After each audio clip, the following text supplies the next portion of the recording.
فيقول كانت القوات العراقية في ذلك الوقت تعادل 1 إلى 15 بالنسبة لقوات دول الخليج. 1 إلى 15.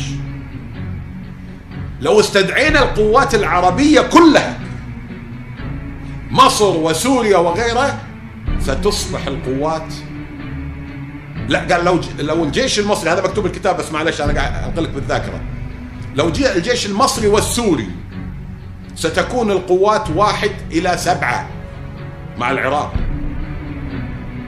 فلو جبنا الجيش المغربي وكذا راح تكون القوات 1 إلى 2.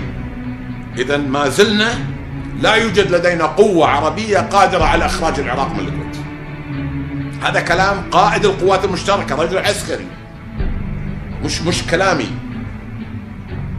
ليش ما حدا من القادة في مصر تصدى له ورد على كتابه وقال له لا احنا الجيش المصري العظيم قادرين ننهي العراق؟ لا، خلونا نعترف، لاننا بنعلم اجيالنا، بنعلم عيالنا، ما يصير نعلمهم اكاذيب وبعدين يتفاجئوا لو حصل اي شيء بانه احنا قعدنا نخدعهم طوال سنوات.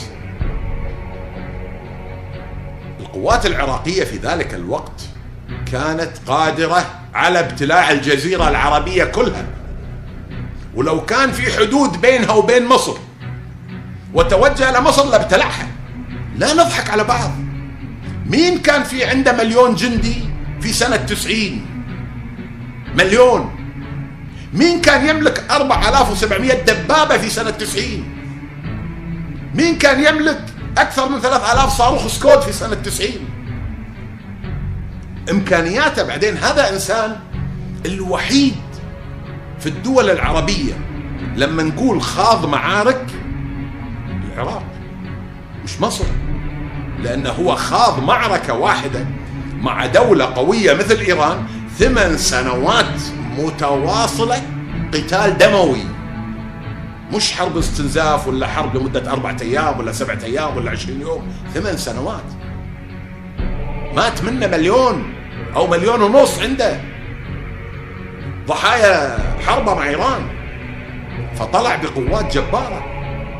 تيجي تعايرني أنا الدولة الصغيرة المسالمة وتستصغرني وتستهزئ فيني. العراق احتلك، والعراق لولانا ده لو كنتوا. طيب ما العراق لو كان جنبك كان بلعك أنت كمان.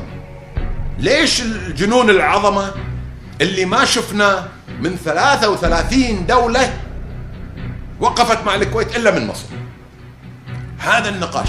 الموضوع ليس مختص بكره لجنسية ولا لا، احنا قاعدين نوضح معلومة.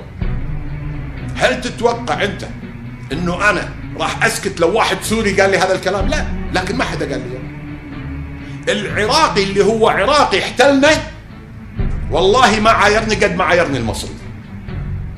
والآن اللي قاعدين بالفيسبوك عندي بالصفحة يردون على المصريين هم العراقيين، يقولون لهم عيب عليكم بتقولوا هذا الكلام.